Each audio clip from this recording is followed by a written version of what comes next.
Hi, it's Jennifer Dent, your health and success coach here. And I have a quick little message for you about your scale. And do you have a love-hate relationship with your scale? But first of all, I want to explain a little bit about myself and who I am and what I do.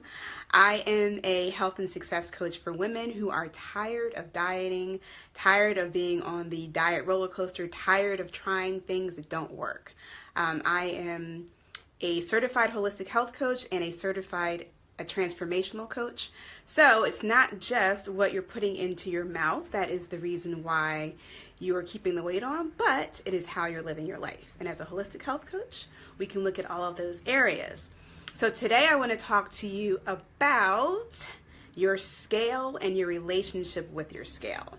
So, some people love to get on the scale every day, and depending on who you ask, what expert you ask, they say, oh, I get on the scale twice a day, once in the morning and once at night, or 3 times a day, once in the morning, once in the afternoon, and once at night. It varies, and you have other people who say, I never get on the scale. I don't even own a scale. Why would I need to get on the scale? I just go by how I feel and how I look. So I'm in the middle, right? I am in the middle of the belief of using a scale. And I have a very long sordid history with the relationship with the scale as well. So this is why I am sharing this information with you today. And maybe you can resonate. So, excuse me. In the past, I have always been addicted to my scale. Hey Rosetta, thanks for joining. One of the problems I had with my scale is that I let it dictate my attitude for the day. So in the morning, I would get up and hop on the scale and look at that number. And if the number didn't reflect what I thought it should be or what I wanted it to be, then I would just be in a foul mood the rest of the day. And actually, that kills your motivation, and it totally killed mine. So I'm glad you agree. That was my previous relationship with the scale. Now that I have grown and evolved and I have gotten my dieting urges under control and I don't diet anymore, I have a much better relationship with the scale. One, I do go by my photos and how I look and how I feel, which is awesome. But I also realize that I love the data, right? I love the data of seeing the number. I love seeing the body fat percentage, whatever that is. So I actually like getting on the scale now. But I don't let the number on the scale dictate how I'm going to feel the rest of the day. To me, it is just information. It's just data. It is what it is. It has no control over my emotions. It has no control over what I do for the rest of the day. It is like, oh, okay, so the number's up a little bit. So maybe I will not eat carbs today, or maybe I'll increase my water intake, or maybe I will, throw in an extra 30 minutes on the treadmill, or, whatever, lift some more weights. It just gives me information to make the next logical step in my healthy journey. So when you're looking at your scale, if you are a person who lets that number dictate your emotions, if you're a person who lets that number tell you whether you're going to have a good day or not, whether if that number sends you off of the wagon and like into a bowl of M&Ms, if you're that person and you can't deal with the number, don't get on the scale. Actually, I would suggest getting off of the scale, throwing the scale away. There was one woman in the group, she had an issue like every week. She was very disappointed because she was trying to lose like 5 pounds or something, and the scale was not moving, and she was just like devastated. And I was like, whoa, okay, back up. I think you need to get rid of your scale. It's not serving you in any way. It's not helping you in any way. It's just putting you in a really bad mood and a bad place. So she did get rid of the scale. Now, the other point I wanted to mention is that I have a client that I'm working with, and we actually did a live stream video. You can look for that on this page. Her name is Naisha, Dr. Naisha Harris Cherry. And she does not use a scale at all. She's like, I'm finished counting. I'm finished with counting calories and points and all this stuff. She's like, I don't get on the scale because I know it makes me feel terrible. So she is losing weight intuitively. She is watching the amount of sugar she consumes, and she is losing the weight. And the reason why she knows she's losing the weight is because her family, her husband, her grandmother, her sisters are all like, you look like you're losing weight. When I coach with her, we coach virtually via video, I can look and see her face is a lot thinner.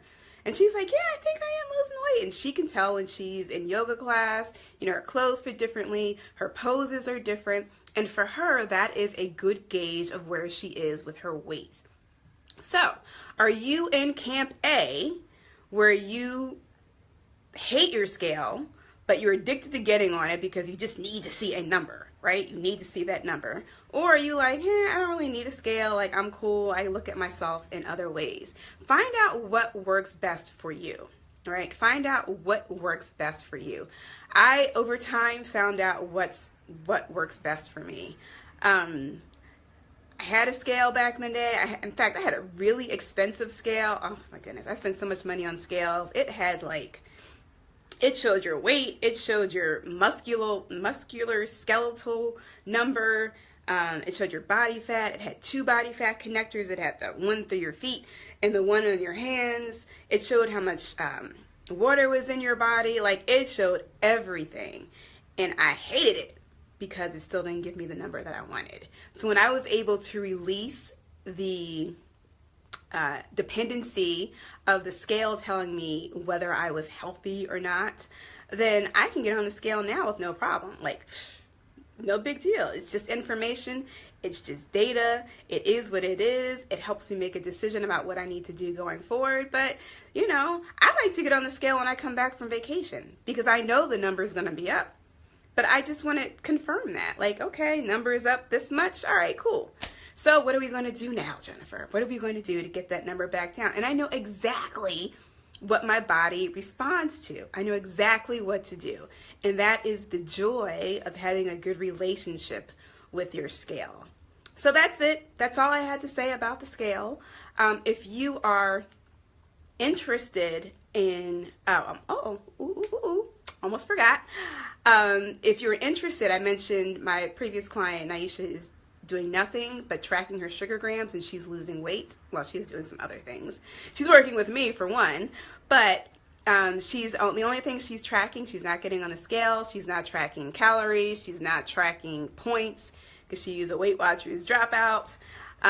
She's only tracking her sugar grams. And so I've realized that a lot of us, especially women, it is so easy to consume 70, 80, 100 grams of sugar a day just by eating quote-unquote healthy foods. In fact, I'll tell you a quick little story, and I shared with this in my free accountability group, but I was in Target yesterday, and I'm always on the hunt for healthy, nutritious bars I can keep in my purse or keep in the car, and the Cliff Company, and I used to love Cliff bars, that was my jam. It's love Cliff bars.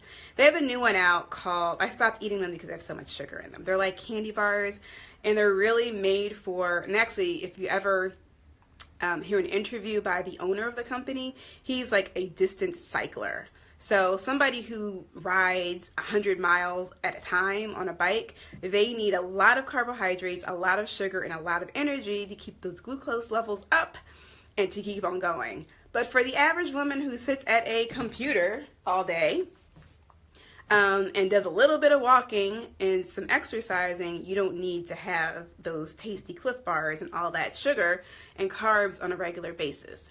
So anyway, back to the Cliff bar. They have a new brand out. It's like Cliff Protein or whatever. So I'm all about, protein snacks, low carbohydrates, high protein snacks.